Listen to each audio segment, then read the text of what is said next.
marked as a day to show appreciation and love to all of those around you, whether it be platonic, whether it be romantic. It's just an opportunity for you to show people that you care about them. And I hope that you've all been having a fantastic time all day. We've been at work. As much as it's a day of love, we still have to keep you informed. We still have to have conversations about important matters with you, amongst other things. But at the same time, we can still, of course, advocate for love, for peace, for unity, for togetherness, for a sense of community, amongst other things. Well, you are listening to Mainland 98.3 FM, the sound of Lagos. My name is Babalola, and I welcome you to today's episode of The Situation Room, a program that happens every weekday from Monday through to Fridays from 4 p.m. all the way to 5:30 p.m. where we talk matters of state, we talk politics, we talk policies, we talk socio-economic issues. As long as it's happening in the country, we're definitely having that conversation in the Situation Room. My name is Babalola once again. Today is not going to be any different. Of course, we have a very urgent matter to discuss, a matter that has been in the news over the last couple days, I believe. But then we thought to have a conversation about it, have an expert speak to us about it so that we know the right decisions to make. We have enough information to make the right decisions moving forward. Well, today on the show, we're going to be talking about the minimum wage demand of the NLC. Yes, it's been in the papers. We've had brief conversations about it. We've had our analysts say something about it, but then we want to hear right from the source and get information straight from the foundation and really know what is happening. So a lot of the conversation we're going to have would be about the NLC, all of the intricacies and complexities of their demands, their plans moving forward, amongst other things. But we're going to lay quite a lot of emphasis on the minimum wage demand of the NLC. Well, many of you probably know that following the failure of government to implement and fulfill its part of the 16-point memorandum of understanding agreed with the labor union since October of 2023, the possibility of a 14-day nationwide strike has resurfaced, and the union granted the government February 9th to February 14th, a timeline that elapses today actually, and that's the timeline that was given to the government to fulfill the provisions of the memorandum of understanding that I spoke about earlier. Now, in a recent development, the NLC president, Comrade Joe Ajaero, insinuated that the union can increase their demand for minimum wage to as high as 1 million naira, considering the upward trend of headline and food inflation that currently stands at about 28.9% and 32% respectively. Now, for Situation Room, joining us today to discuss the intricacies of labor's demands from the federal government, especially their new position on the minimum wage, and of course the many reactions that have trailed this particular idea, is the Assistant General Secretary, NLC, Comrade Chris ONYEKACHI. Comrade, it's such a pleasure to have you join us. Thank you so much for your time. Yeah, the pleasure is mine. Thank you so much, sir. So, thank you for having me. Of course. So, I want us to start by going back a little bit in history. I want us to talk about, the NLC under the leadership of, the former NLC president, for example, Abdulwahid Omar in 2011. I remember that the NLC had to threaten a 3-day warning strike to get the federal government to consider reviewing minimum wage from 7,500 to 18,000 naira. And at the time, our inflation was about 10%. Now, let's even fast forward to 2019. After months of intense negotiation, another threat to strike, that's how we were able to get, the Buhari administration to consider moving minimum wage from 18,000 to 30,000 naira. So what I'm driving at really is that for every time there's an increase in inflation, there's always a corresponding increase in the budget. There's always a corresponding increase to the amount of money that goes to the coffers of government. But what are you going to say about this behavior of the government anytime it has to do with increasing minimum wage, to the point where labor unions always have to threaten a strike since time immemorial to get the federal government to consider improving the minimum wage of the nation? What I can thank you for having me. Let me clarify something before we make progress. Okay. I am an Assistant General Secretary of the Nigerian Labour Congress. I'm not the General Secretary. Okay. Okay, now the facts are very clear. We live in almost like a bipolar world, where you have two classes in the society. You have the haves and the have-nots. You have the oppressed and the oppressors. And and those who are the producers and influence in government. And so it's always difficult for them, it's always difficult for those who will call the oppressors, okay, to allow those that are oppressed to take out the living. And so that explains the struggle, the battle for workers in Nigeria to earn a decent wage. That explains the fact that you must have to struggle at all times, because we say it's a class struggle. And so the workers will have to struggle and part of the struggle in order to be able to gain at least a great share of the fair wealth created by them. Remember, workers are the ones that create wealth.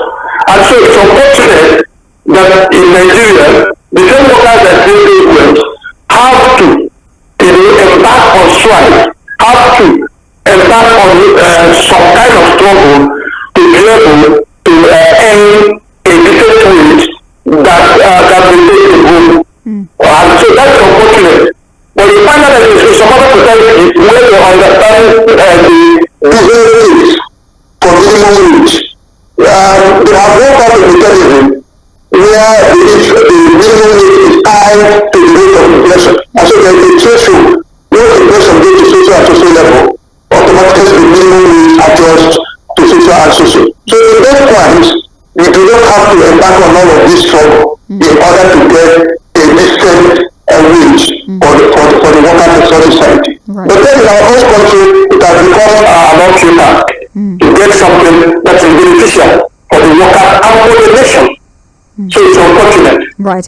Comrade Chris, let's talk about this struggle, and I'm speaking specifically about the strike action. It seems to be, the standard negotiating tool of labor at this time. But first, we remember that following the removal of fuel subsidy in May of last year, the labor union and the federal government, they came to some sort of agreement. They signed a memorandum of understanding, and it included quite a number of things. It was actually a 16-point MOU, the 35,000 wage award, 25,000 conditional cash transfer, the CNG buses, etc., all of which were supposed to be implemented within 30 days of that agreement. Comrade, it's been almost 6 months, and I think we can all attest to the fact that the federal government have actually defaulted on a few of those promises. So since the NLC announced the 14 days threat to strike, has the federal government in any way reacted? Have this threat to strike by the NLC made the federal government do or say anything that assures the NLC that they are still committed to the content of that 16-point memorandum of understanding? As far as we're concerned, government has not fulfilled any of these promises, any of these tenets of the agreement that was signed, whether the one that was signed on June 5th, 2023, or the one that was signed in October 2nd, 2023. And so, one of the critical imperatives for success in such agreement is fidelity or faithfulness to this agreement. The government has shown serious infidelity by not implementing any of them. Unfortunately, since we issued, we gave the federal government that 14-day ultimatum. What has happened was that the Ministry of Labour invited the leaders of the trade union to a meeting on Monday that took place this last Monday. But we know that the Ministry of Labour is not in a position to omit the federal government to any of those things. And so they were actually fishing. But the outcome of that meeting was that we used the opportunity to reinforce, to redirect, the notice that was given to the government. So we could say that nothing came out of that meeting, and because what we are asking for is actually straight. An agreement has been reached. You voluntarily signed the agreement. What is your problem in implementing the agreement? Why can't you implement the agreement?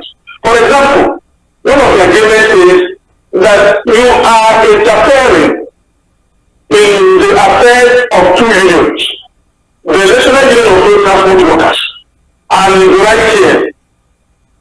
Withdraw your men, and government said we are withdrawing our people from those places. We are going to stop interfering.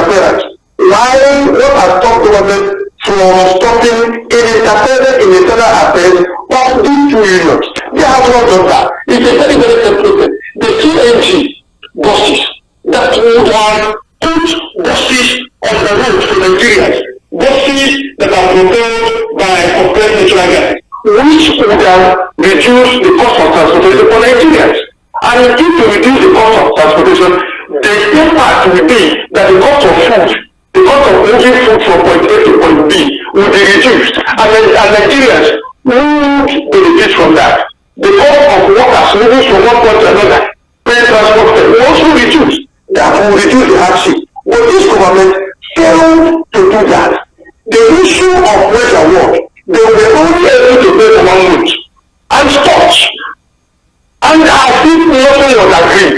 On the issue of Port refinery, we say we're going to set up a joint committee to monitor and ensure that Port refinery comes on stream by December as was agreed. It was not done. What they did was that in December, in the usual deceitful manner, they went and pumped propane gas through the pipes in Port refinery and said they have started that they have completed work and they have started production to deceive Nigerians. For how long would you deceive Nigerians?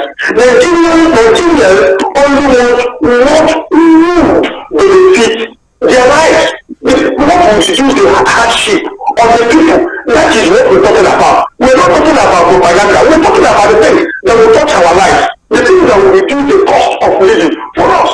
The things that will make it possible for the average Nigerian, to put food on the table, to provide housing for his family, to access medical care, and to be able to at least use water, electricity, and those basic things of life. Nigerians are not asking for too much. What they are asking for are the basic things.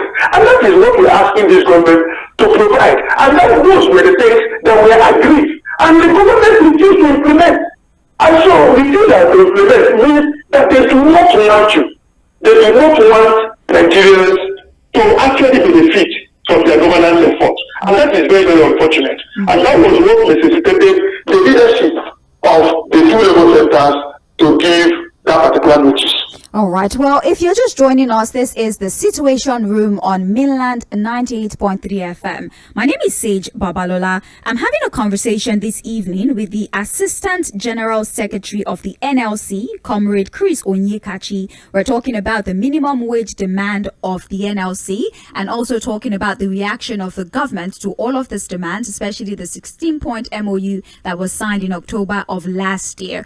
We're also going to have conversations about recent comments that have been made by the president himself, Comrade Joe Ajero, as we proceed with the conversation. But please be aware that we're streaming live on Facebook and on YouTube as we do all of the shows that air on radio. So please, by all means, join us on Facebook. Be a part of the conversation. If you have questions for Comrade Chris ONYEKACHI, you can drop those questions on the Facebook platform. And when we get to the point where we can have an exchange of some kind, I would pose those questions to him and he can definitely answer the questions that you might have. But join us on Facebook at Mainland 98.3 FM. We're streaming the show live. Comrade, let's continue with this conversation. And I want us to talk about the recent comment that has been made by the NLC president, Comrade Joe Ajero. He's quoted to have said, on an interview, that it's possible that labor demands as high as 1 million naira. And this is as opposed to the 200,000 initially proposed as minimum wage. And, all of this is against the backdrop of the rising headline and food inflation. Like I said before, 28.9% and 32% respectively. Now, many experts, including those in the private sector, have questioned the practicality of this idea, Comrade, especially because at least more than 25 states are yet to even implement the 30,000 naira minimum wage of 2019. Even the current Minister of Budget and Planning, Atiku Bagudu, who was governor of Kebbi State during that time, there were still conversations about his inability to implement even the 30,000 naira. So, Comrade, can you please elaborate on the rationale behind this supposed possible demand of 1 million naira as the new minimum wage? I want you to explain to us what that idea really is. What is the end game here? I will say that is straight, so that we will stop misleading Nigerians. The president at no time said we are going to demand 1 million. Okay. 1 million naira as minimum wage.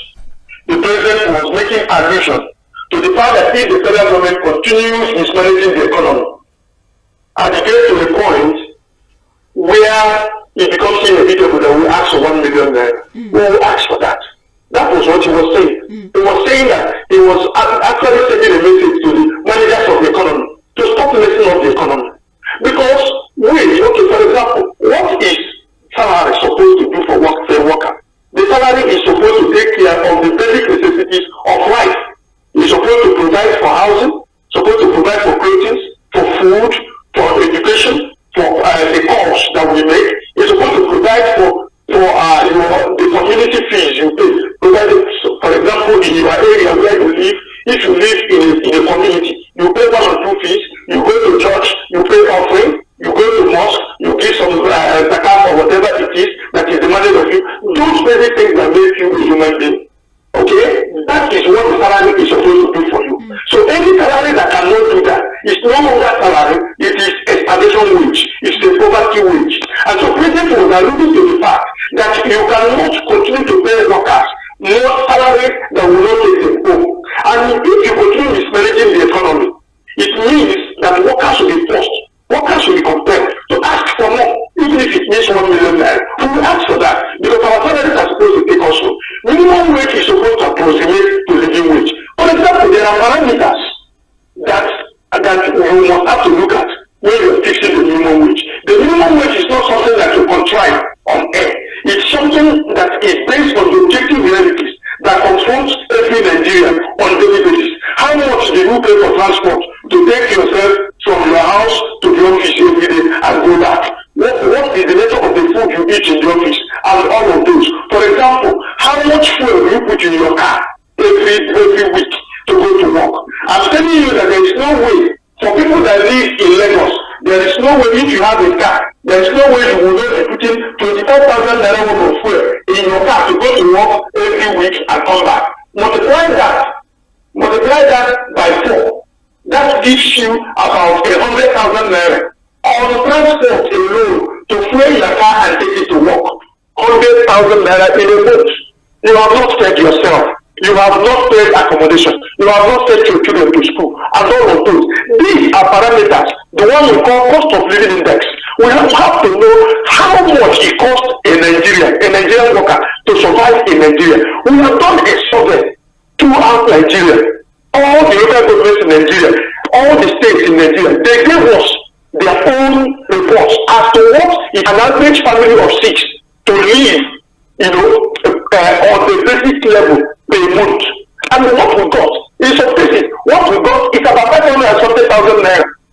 On this, to the fact that the World Bank speaks to $2 a day for anybody that would have to escape poverty. You must live on $2 and above per day. And so if we take that minimum, it means that for an average family of 4 kids and father and mother, you have 6. So you are going to have like $12 per day. And multiply it by 30, $760 per month.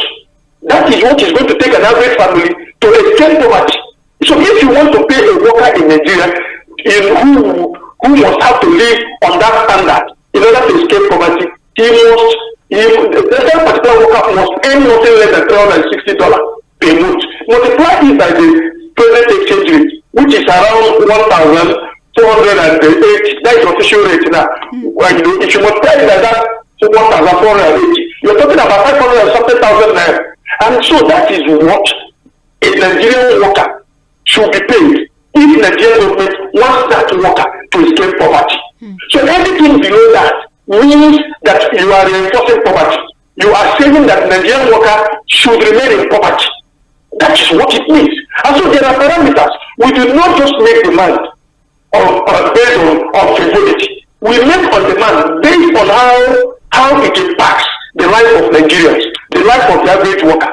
The salary makes no meaning if that salary cannot buy food. The bag of rice is 70,000 naira. We are not the cause. It is not the fault of Nigerian workers that they now have to buy a bag of rice 70,000. It is the fault of government. It is the fault of their policies.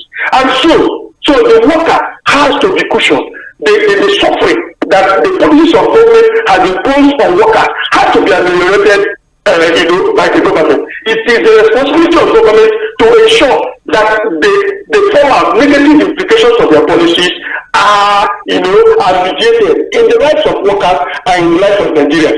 That is why we talk about the 25,000 naira conditional cash transfer and conditional cash transfer. Yeah. That government has not implemented. Is there anybody you know in your locality that has received that 25,000 naira? I remember the scandal, even to prepare the register. To prepare the register was problematic. We told them that we are not going to buy into the register they have prepared. That it is important that Nigerians are involved in preparing the register, not the one government. And you remember the story now that came out of the preparation of the register, yes. How much there was embezzled in the process. And these are things that we know. So who is collecting the money? So they use every opportunity they have to embezzle, to line their pockets at the detriment of Nigerians. And I want to use this opportunity to tell Nigerians, wherever you are, we must all join hands together to compel the government, to be accountable to the citizenry. It's our responsibility. It is not just the responsibility of the _LC and _TUC. It is the collective responsibility of all Nigerians to hold government accountable. When we work together and we stand together, we will be able to hold government accountable and get results from anybody or any group of people that occupy position of leadership in Nigeria. All right, Comrade Chris Onyekachi. Now, aside from whether or not $1 million naira is realistic or not, there's still, postulations that if they increase the minimum wage, maybe to as high as 500,000 naira, hypothetically speaking, as you know that when there's a lot of money in circulation, is usually a precursor to inflation. In fact, the government has said it many times before that if you just hand out money to the general populace, it will lead to inflation. What do you think about this notion that is being sold to the people, that if they make too much money available to the general populace, we're actually going to trigger some sort of artificial inflation in the country? That is government blackmail. Research has shown, all of us are members of the International Labour Organization, and research is conducted by International Labour Organization have shown that increase in the salary of workers does not lead to inflation, and that is the reality. The fact remains that there is a business case for increase, in salaries. When you increase the salary of the worker, what happens? The worker is not the one that goes to Dubai to go and buy things, or goes to London to go and shop. When you increase the salary of an average worker in Nigeria, he goes to buy made in Abba shoes, he goes to buy made in Abba clothes, he goes to buy Bonvita, he buys Indomie. All those things that are manufactured in Nigeria, those are the things they go to buy. What signal does this send to manufacturers in Nigeria? It sends a positive signal to these manufacturers that people want to buy more, and so they will increase. First of all, it will reduce inventory in the warehouses of these manufacturers, and the manufacturers will manufacture more. When the manufacturers manufacture more, they are able to meet their obligations to the banks, and they are also able to expand their productive capacities and employ more people. So there is a business case, there is an economic case for increase in salary. Moreover, it is not the salary of workers that causes inflation. It is the fact that government itself is enacting policies that are inducing inflation in Nigeria. For example, the hike in the price of PMS. PMS is a core product in Nigeria. It's a product that many other cost variables depend on. Once you touch it touches every other. And we told government that this was going to happen. They said no, that they know economics. For Christ's sake, I read economics. My first degree was economics. My second degree was economics. So I know economics. The truth is that it is not the increase in the salary of workers that causes. It is government policies of hiking touching this particular the price of this particular product that has serious influence on the price of other products in the economy. Two, the devaluation of the naira. If you don't devalue your currency and you do not expect hyperinflation, this is not even hyperinflation. I don't even know the name we're going to call this. The fact is that you devalue your currency, and Nigeria with high import coefficients for domestic manufactured goods, means that the cost of producing an average good in Nigeria will go up. And once it goes up, they will cascade it down to the prices of goods manufactured in Nigeria. And that creates a whole lot of problems. Government, as we speak today, is awash with Naira. They are awash with Naira. It's their own making. It is not our making. It is the making of government. Government cannot have their cake and eat it. That's the right way of saying it. The Englishman will say, you don't have your cake and eat it. And that's the reality.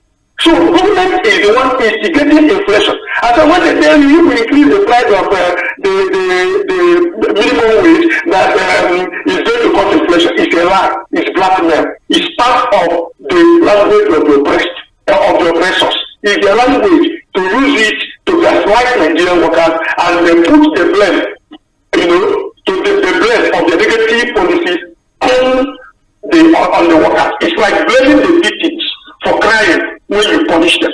It has not been proven that increase in worker salaries in any way increases inflation. Rather, increase in worker salaries actually helps manufacturers, actually helps in driving domestic economy. What are you going to talk about when you see people stealing billions of naira? Some of them taking flights from Abuja airport to Lɪਧᴇ, where there is no airport. So it is the stealing, it is the corruption that will lead to inflation.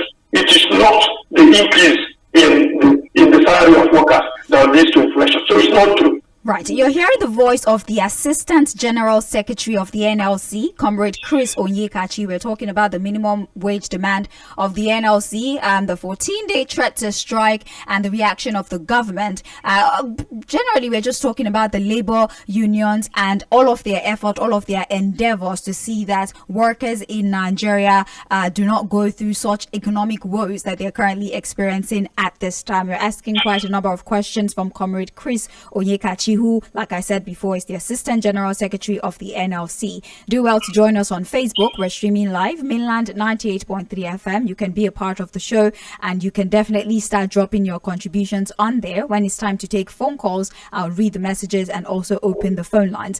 Now, Comrade, I'm sure that you're very well aware of the federal government's recently inaugurated 37-man tripartite committee on national minimum wage. And their primary responsibility, just like the name indicates, is to recommend a new implementable minimum wage. So, the tripartite committee, it involves, the private sector, the federal government, the state government, amongst other things. But what I really want to take out of this is the leaked memo. The memo that contains a request by the Secretary to the Government of the Federation for 1 billion naira, which is supposed to be the operational fund for all of the activities of this 37-man tripartite. Or even the memo states that the initial demand was 1.8 billion, but then they brought it down to billion rather, but then they brought it down to 1 billion naira as the amount of money that they're going to need to come up with an implementable minimum wage. I have two questions for you regarding this. First things first, what do you think about the personalities that constitutes that 37-man tripartite committee? The people who are heading the committee, the people who are a part of that committee, what do you think about them? Secondly, I want to hear your reaction to this, supposed demand for 1 billion naira by the committee, of which none of them have actually denied. None of the parties involved have denied it. Please, I want you to address both questions. What do you think of the personalities that constitute the committee, and what do you think? I will respond to that your question in this way. First thing first, you ask yourself, the memo that was leaked, who leaked it? A memo that was initiated by the Secretary to the Government of the Federation. So you ask yourself, is the Secretary to the Government of the Federation part of the committee? The Secretary to the Government of the Federation was the one that initiated it and sent it to the President. Yeah. Now, if that particular memo leaked, it tells you the character and the integrity of the people who occupy that level of governance in Nigeria. Then it should worry you that such characters are the ones determining the fate of Nigerians. It should worry everybody. That is one. Two, I will tell you about the people who are members of the committee. I will talk about the governors. The President of the Congress has pointed out to the fact that the governors all the governors who represent the governors, okay, in the committee are actually people like those who were not paying the 30,000 naira minimum wage, who refused to pay. Should we be clapping for those who refuse to pay? Should we be clapping for those who are breaking the law? The Minimum Wage Act of 2018 is a law. It's a law, and anybody that refuses to pay the law has broken the law. It's not a law-abiding citizen. So if it's the governor, he is not a law-abiding governor. So how can you bring a lawbreaker to come and sit at table to negotiate? What is he going to negotiate? It tells you the nature of such people who government has selected. And then that now tells you the mindset of the government as it relates to the minimum wage, as it relates to issues that will benefit Nigerian people and Nigerian workers. That should tell you that. The reality is this, that Nigerian workers, the people that represent the NLC and TUC on that board, okay, on that committee, were just inaugurated on that day. Nigerian government and TUC does not know anything about any amount that was originated by anybody, because they were not members of the committee until it was inaugurated. So they never had any input into whatever. It was pure government business. And unfortunately in Nigeria, they are also doing it the way they do it. Every opportunity is for them to line their pockets. Every opportunity is for them to line their pockets. So they steal on behalf of the people. They use the names of the people to collect money from public coffers. The trade union movement doesn't know anything about that. It was not initiated by us. We were not consulted. We don't know anything about that. And we were not the ones organizing the thing. Even the people say it's for inauguration. It's not for the entire work of the committee. It's just for the inauguration. And I will tell you immediately also that no member of the NLC or TUC was given 1 naira as transport. Since we started engaging with them, and I will say that because I have always been part of those engagements, all the meetings that we have held with federal government, I was part of them. I was in the villa in all of them. Nobody has given us 1 naira. 1 naira, 1 cent. No, we have not received 1 cent. We have not asked, we have not received. And so anything they are putting there is part of the Nigerian, the rot in governance in Nigeria. It is their arrangement, they know about it, they know the beginning and they know the ending of it. It doesn't have anything to do with NLC, nor does it have anything to do with TUC. That is the truth and that is the reality. Thank you very much, Comrade Chris Onyekachi. I want us to consider other options together. If the federal government is able to provide, say, affordable housing / transportation cost, maybe provide some sort of food subsidy, would you consider this a fair alternative to an increase in minimum wage? Because from the body language of the government, I'm not necessarily sure, or at least you can agree with me that this astronomical increase in minimum wage is not something that they're very enthusiastic about right now. So if they're able to do all these other things like cut down cost of transportation, provide affordable housing, subsidy on food, maybe the grains that they said they were going to give to people, amongst other things, will you say that maybe it's a fair alternative to increasing what grain are we talking about? Are we pigeons? Are Nigerians pigeons? Are Nigerian workers animals? Are we pigeons? It wants to give us avocado and cassava. Is that are we what kind of grain does he want to give us? Is it the empty silos all around Nigeria that they are talking about? What kind of grain? For Christ's sake, you see, you talk about they are not being comfortable with the yes. The oppressors are not always comfortable when the oppressed ask for better treatment, ask for better welfare. Because why they are not comfortable is that they are saying people give you this, we will not have more to steal. Are they not the ones buying more than 65 million SUVs for themselves? Are they not the ones that are collecting billions of naira, 2 billions of naira? Why would they be comfortable with your press? Why would they be comfortable with the Nigerian workers? In any case, the national minimum wage is a statutory thing. It is a law, it is a legal thing. It is not something that is done at the whim. You know, whether they provide housing, which is actually part of governance, because governance is about making the lives and living of Nigerians better. And how do you do that? By making sure that the citizens access decent housing, that they access what we call wash, that they access education, that they access good medical care, that they have good roads. That is governance. Governance is not rocket science. It's about making these provisions, making the lives of the people better. And so if you are making the lives of the people better, that is governance. And minimum wage is also another thing.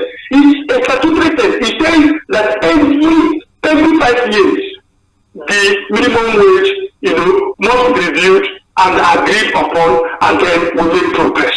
Now, and that particular law says that 6 months before the expiration, 6 months before the expiration of the old minimum wage, a committee must have been set up to negotiate it. This government, despite the fact that we elected this government, they refused.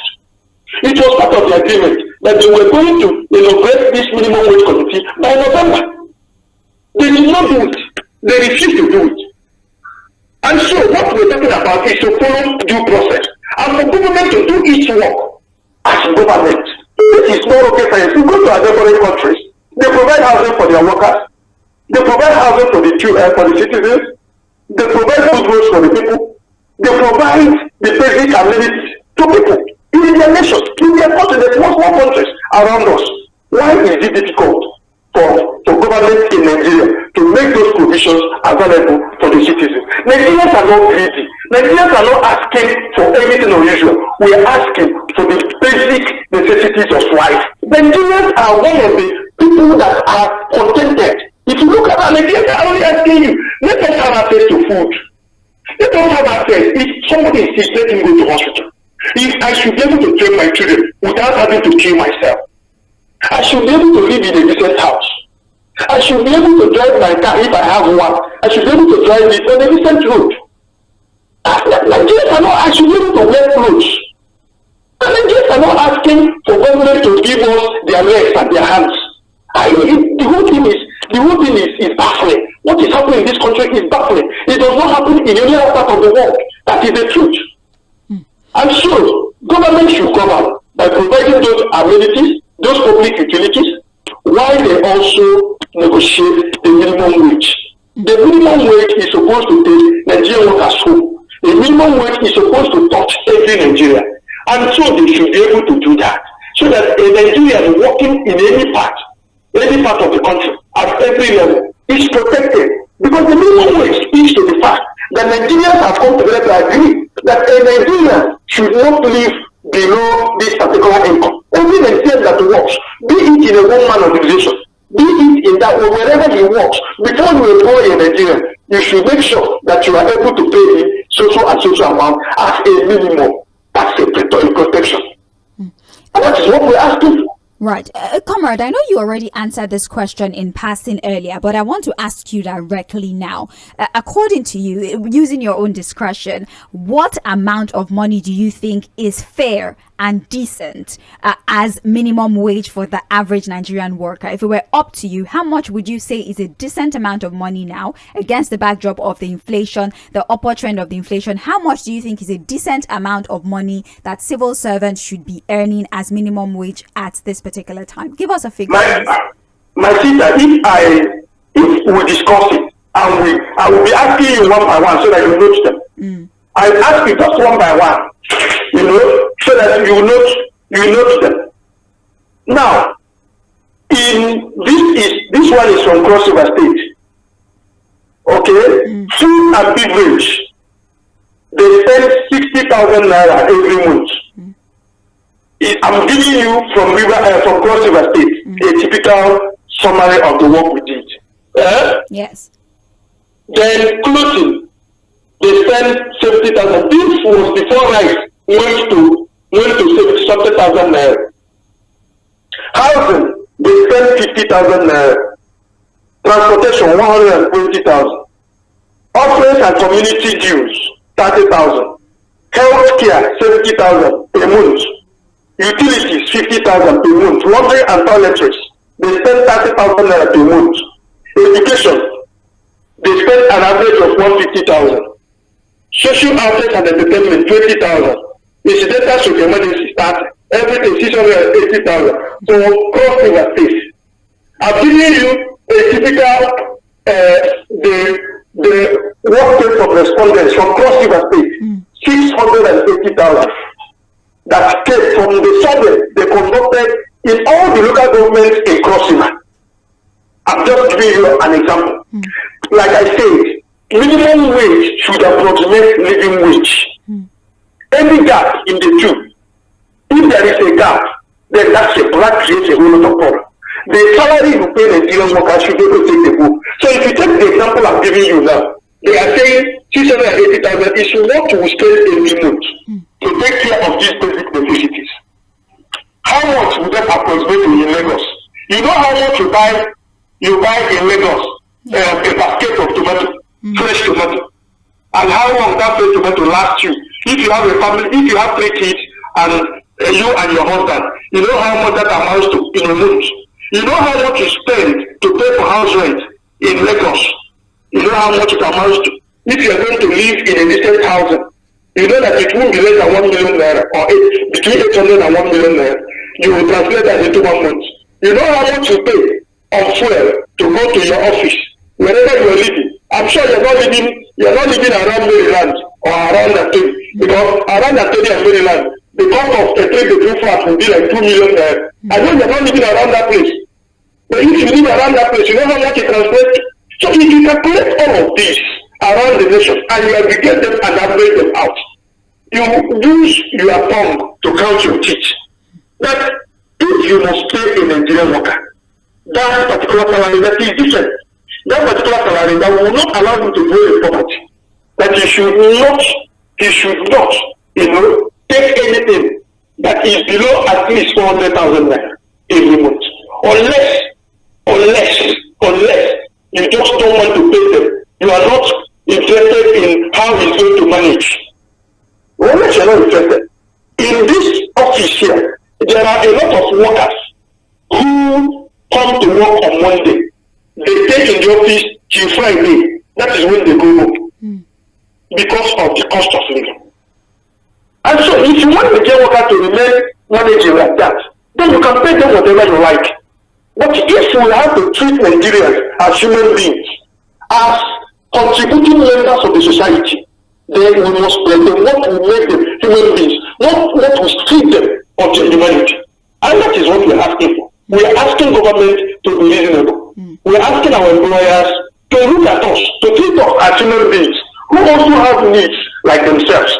That is what we are asking for, and nothing else. So at least 400,000 naira, at least to make the average Nigerian comfortable and at least be able to cater to their primary needs. All right. Thank you very much, Comrade Chris O:Yekachi, the Assistant General Secretary, NLC. We're still talking about the minimum wage demand of the NLC from the federal government. Negotiations are still ongoing. According to the Assistant General Secretary, there's a meeting that happened on Monday. Of course, more negotiations, more conversations are happening. The 37-man tripartite committee. Also, there's a little bit of controversy about the inauguration, amongst other things. But as new information comes up, of course, we would bring it to you. Comrade Chris O:Yekachi, I want us to talk a little bit about some of the postulations about the labor unions that is out there. We interact with people on a daily basis, and they seem to have certain opinions about the NLC and the TUC. For example, common ideas that circulate among the general populace is that labor is only fighting for its members, and private business or workers may not necessarily benefit from all the endeavors of the NLC and the labor union as a whole. I want you to take this moment, Comrade, to address that notion and tell the people what exactly would private individuals benefit from these negotiations between the labor union and the federal government. How would a small, medium enterprise business owner benefit from all of these negotiations with the federal government if, to them, they believe that the labor union is only fighting for its people? So the first thing I will say immediately is that those who are peddling such rumors of such nuances are actually people who have allowed themselves to be fed by the propaganda machinery of the federal government. That is the truth. When we talk about fuel subsidy, is it only workers? Is it only Nigerian workers that are impacted negatively? And that's the question I'm asking. No, it is not. It's all Nigerians. The small businesses that you talk about. Everybody. But we know that the people cannot mobilize themselves, and that is why we are the forefront of mobilizing the people, so that we can all work together. For example, one of the agreements says that the federal government plans to implement tax incentive measures for private sector and the general public. Is it only workers that will benefit from that?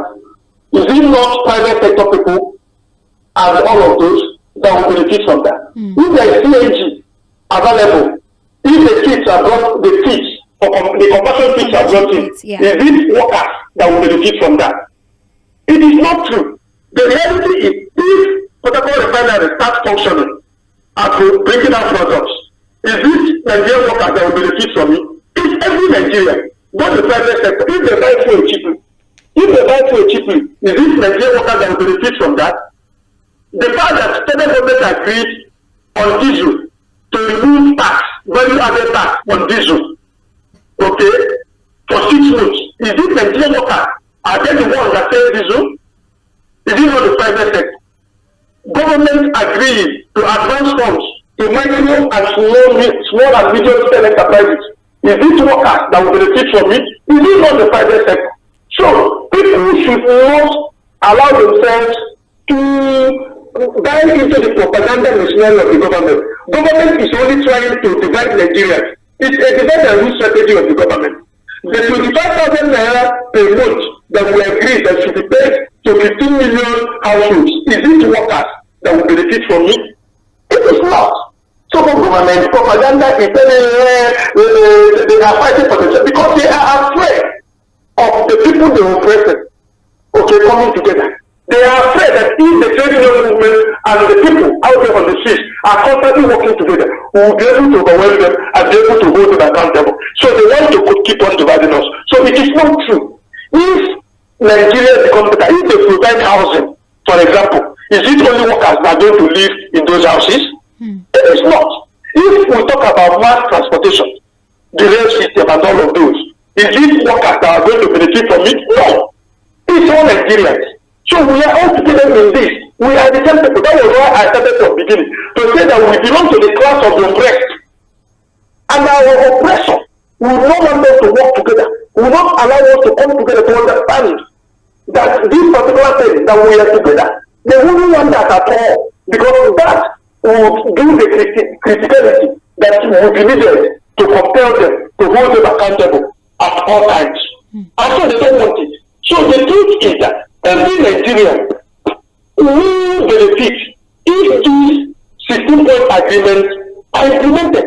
Every Nigerian will benefit from it. There is no, every Nigerian will benefit from it. It will touch everybody. It will touch everybody. And so we must all work together to hold government accountable. That is our responsibility. And that is what the government is making every effort to ensure that we do not work together to hold them accountable. Comrade Chris ONYEKACHI, speaking about working together, a lot of people have, said, including experts, that the economy is hanging by a thread. We all know that is general knowledge. And like I said, the major negotiating tour of labor happens to be going on industrial action or going on strike. They're saying that the consequence of a strike action might exacerbate the issue. It might even make it worse. We can't afford to down tools at this time because, like I said, we are hanging by a thread. Is there any consideration whatsoever for this? Are you buying into that idea that maybe a strike is not the best thing to do right now? Because I know that the timeline that you gave the federal government actually elapses today. It's the 14th of February. So they have till today to prove to the labor union and Nigerians as a whole that they are committed to the content of that 16-point memorandum of understanding. So what do you say to the suggestion that if we embark on a nationwide strike, it would further worsen the reality of Nigerians? Okay, well, I will say this quickly, that the ultimatum that was given to the federal government was became effective on the 9th. That was on Friday. So it's going to last. It's going to last around 23rd of this month. So it's not elapsing today. It's elapsing on the 23rd of this month. That is for clarification.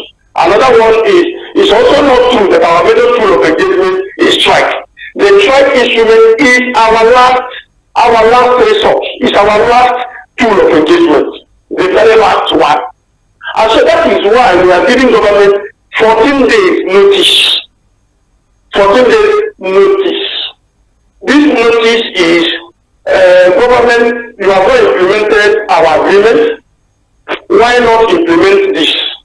So within these 14 days, government is expected, if they were sleeping before, they are expected to start implementation of all the tenets of all these agreements. So it is only when government refuses to implement agreements.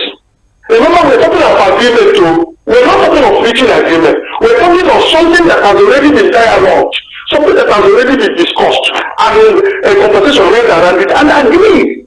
We are talking about its implementation. People should be worried to ask government, why are you not implementing? That is what Nigerians should be asking the government. Nigerians should be holding government accountable. At the moment you sign the agreement, why are you not implementing? That is what should be the concern of Nigerians. Because government is holding the trust of the public. Government is in the public trust. And if government cannot lead to agreement, it means that government is no longer trustworthy. And a government that is not trustworthy should worry the citizens. It should worry the one that you call the experts. Any expert that is no money is not an expert. An expert should be worried that government is not trustworthy enough, that government cannot believe. When the citizenry can no longer believe the government, because government is not living up to its responsibility, that becomes a crisis for a nation. And we should be worried about that, not worried about whether strike is going to cause more problem. No. The strike instrument is actually going to help if we will be when it is wielded. But it is only government that will compel us to wield the strike instrument, because it becomes inevitable. If government refuses to implement that agreement, we will definitely take action. We won't keep quiet. It will be irresponsible of a heresy or _. It's also a legal offense. Can you consider yourself sitting there and agreeing with somebody, and you agree and you write it up and say, we do this, we do that, and that other person at the end of the day says he will not do it? That's a breach of trust. And government is breaching our trust. And Nigerians should be worried about that. Not worried about whether the strike instrument will do this or do that. We are not. The trade movement are not keen on going on strike. Anything that takes us to strike, it costs us a lot of money, costs us a lot of sleepless nights. We don't sleep. If we are going to organize strike in the next 1 week, I will not sleep. I will not go home and sleep. I will be working in the field. And that causes a lot of stress. A lot of resources are wasted trying to organize it. Do you know what it takes to organize a strike? It costs a lot of money to organize a strike. And so we don't wonder. It is only government responsibility that will compel us to go on strike. And that's unfortunate. So Nigerians should hold government responsible. Nigerians should hold government and ask government, why don't you have integrity? Why can't the people trust you? That is the responsibility of anyone that calls themselves expert. That is what you should be talking about. The fact that government cannot be trusted, the fact that we don't have confidence in the government, that is what should worry them. Well, Comrade Chris O:nyekachi, we actually are going to have to go for a break to take the headline news at 5. But then I still have, just one more question before I let you go. Hopefully you're able to stay with us till we take the news at 5. But since we still have some 3 minutes for conversation, I know that the National Industrial Court, right, there was an injunction last year that is supposed to prevent the NLC or the labor union from going on any form of strike. Now, do you expect that that injunction will be invoked at this time? Because that injunction says the labor union are not allowed to go on strike, despite the fact that, of course, the Constitution says, industrial action is the constitutional right of anyone. What are your thoughts about this court injunction, and do you expect the federal government to invoke it at this time? It is very simple. If the judgment of any court or the decision of any court, runs contrary to the dictates of the Constitution or runs contrary to the dictates of our laws, it means that judgment is null and void. And so we know that particular this was an ex parte injunction, and he has the right of just 7 days, and that particular injunction has been set aside since, and so it does not have any binding effect on us. If you look at item 15 in that particular memorandum that was cited, that this memorandum shall be filed with the relevant court of competent jurisdiction within 1 week as consent judgment by the federal government. In essence, that this particular agreement is already a consent judgment in that particular issue that was raised in that issue. And so we have a consent judgment, or that this agreement is a consent judgment. So that issue has been discussed. In any case, there is no law that bars trade unions from strike.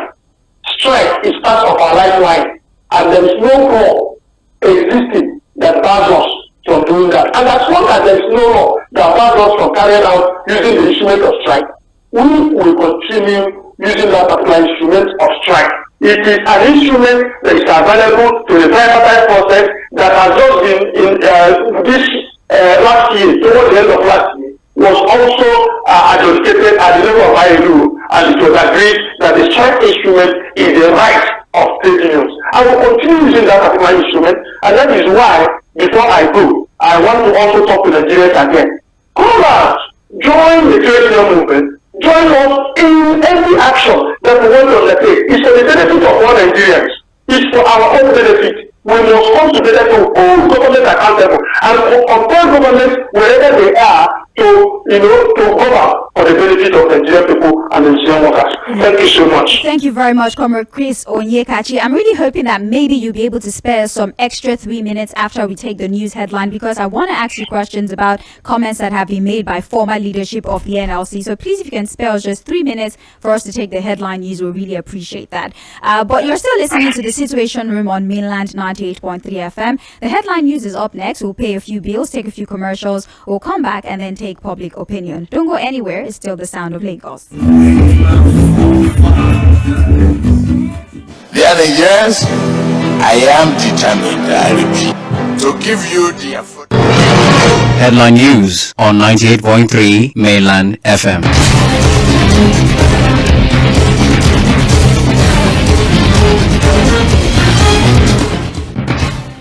Good evening. Headline news on 98.3 Mainland FM. My name is Babalola Sandra. Tinubu to attend 37th Africa Union Summit in Addis Ababa on Thursday.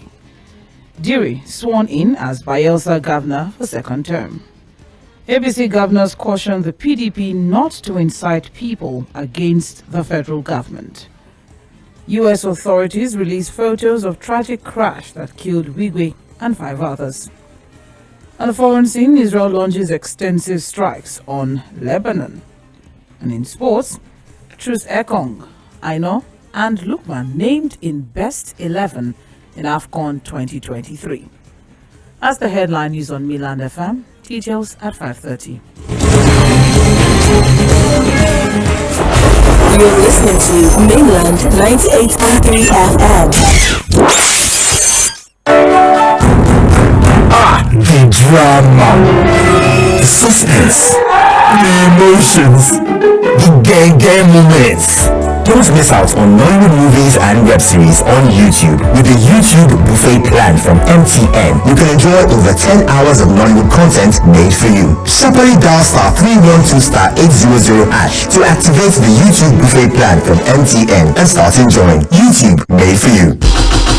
Hey there, tech enthusiasts! Get ready to ignite your world with the all-new Tecno Spark 20. That's right, the Spark 20 with a stunning display and powerful features is here to redefine your smartphone experience. We've also partnered with Google and MTN to bring you even more. With the Spark 20, Google apps, and loads of free MTN data, your digital life just got smarter and more connected. Grab your Tecno Spark 20 today and step into a world where sound meets technology. Tecno, stop at nothing. Official partner of the Africa Corporations 2023. To cook correct food, they always give me joy. That's why anytime when they cook like this, I dey always season am with no cubes. Come add correct vegetables inside. Ugu, patashe, shombo, onions. No one wey I no dey put. Na im make my pikin dem dey all Cubes for that ogbonge delicious taste. Today, Japanese the Gang moments. Don't miss out on Nollywood movies and web series on YouTube with the YouTube buffet plan from MTN. You can enjoy over 10 hours of Nollywood content made for you. Sharply dial *312*800# to activate the YouTube buffet plan from MTN and start enjoying YouTube made for you. The Financial Services Regulation Coordinating Committee, FSRCC, in collaboration with the National Broadcasting Commission, NBC, wishes to draw the attention of the public to the worrisome increase in the activities of illegal financial operators, IFOs, which threaten public trust and the stability of the Nigerian financial system. The FSRCC and NBC hereby advises the general.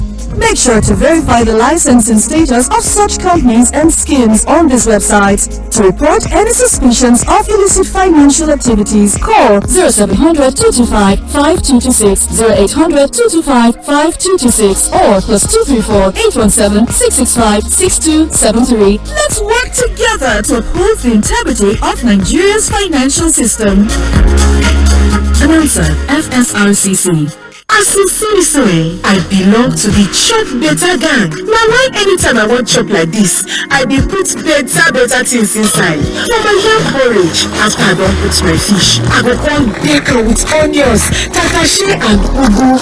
Come season am with correct smoky with correct vegetables. Come season am with no cubes for that ogbonge delicious taste. Today, Chop Better. Hey there, tech enthusiasts! Get ready to ignite your world with the all-new Tecno Spark 20. That's right, the Spark 20 with a stunning display and powerful features is here to redefine your smartphone experience. We've also partnered with Google and MTN to bring you even more. With the Spark 20, Google apps, and loads of free MTN data, your digital life just got smarter and more connected. Grab your Tecno Spark 20 today and step into a world where sound meets technology. Tecno, stop at nothing. Official partner of the Africa Corporations 2023. The Financial Services Regulation Coordinating Committee, FSRCC, in collaboration with the National Broadcasting Commission, NBC, wishes to draw the attention of the public to the worrisome increase in the activities of illegal financial operators, IFOs, which threaten public trust and the stability of the Nigerian financial system. The FSRCC and NBC hereby advises the general public to refrain from dealing with unlicensed financial operators who deceive individuals with unrealistically high investment returns. Make sure to verify the licensing status of such companies and schemes on this website. To report any suspicions of illicit financial activities, call 0700 225 5226, 0800 225 5226, or +234 817 665 6273. Let's work together to uphold the integrity of Nigeria's financial system. Announcer, FSRCC. What takes a plate of jollof rice to the next level of goodness? Is it when it is cooked with non-seasoned cubes for that sumptuous taste? Or when you serve it with correct Nigerian salad, cabbage, carrot, lettuce, and a bit of kidney beans? It's both. Season your jollof with the rich taste of Knorr cubes and serve with plenty of vegetables. So, go ahead and elevate your meals. Today, eat for good. When your whole world comes crashing down, please look up. See the team at Shanghai Brains. Wake it up. What'd you have for breakfast? We are the sound of Lagos, and this is Mainland 98.3 FM. Yeah, they yes. I am determined, I repeat, to give you the affordable and reliable power. The stakes are higher than ever. Government policy does not support youth in this country. So if you say you have any idea, one day, one way or the other. The conversations are louder than imagined. The expectations are greater. The demand for quality blueprints needed to make informed decisions is constantly being reviewed. You can't start hiding under party or anything. We are leaders that are entrusted by our people. Come and speak on their behalf. The Situation Room on 98.3 Mainland FM provides the platform where all of your demands are met. Issue-based conversations about politics, policies, leadership and governance in Nigeria and around the world. Join us every Mondays through Fridays from 4 p.m. to 5 p.m. as we engage and interact towards setting the agenda for proper accountability and public engagements. The Situation Room is here. We welcome the roommates.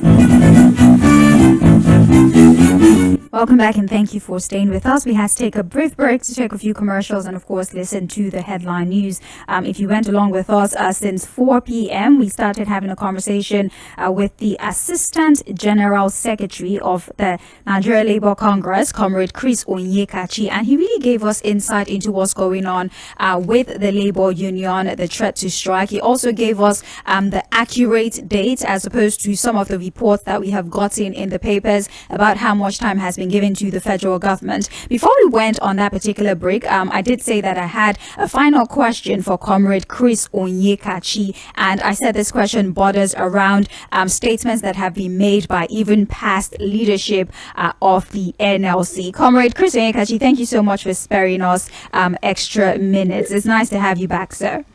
Thank you. Yes, so I'm going to say, finally, this might be slightly unrelated, but it's so much relevant to this discussion. Now, the former CBN governor and former emir of Kano, Sanusi Lamido, and also the former national chairman of the APC and former president of the NLC, I am talking, of course, well, the former president of the NLC, they recently both echoed, a conversation like we should not blame the Tinubu administration, but rather we should hold the Buhari administration responsible for what is going on at this time. I am talking about, Adams Oshiomhole, by the way. He says that it's not the fault of this administration, is as a result of some policy somersaults of the previous administration is why we are going through what we're going through right now. I want you to share your thoughts about the above statement that I just made, especially because this is coming from somebody who was a leader of the NLC. Do you share the sentiments that what we're going through right now is not the fault of this administration, but rather a repercussion or a ripple effect of what was done in the Buhari administration? The reality is that he said he was a former APC chairman. And so it's an APC government in power. So what do you expect? What do you expect him to say? That is the form of Tinubu. You see, the truth is this, that we are all Nigerians, and we have all experienced the attitude of blaming others. You blame the previous government. Buhari came and was blaming the rest for all the mess up that we messed up the economy. Then Tinubu has come now. He's also doing the same to blame Buhari. But when he was campaigning, he was telling us that the economy was performing, the economy was good.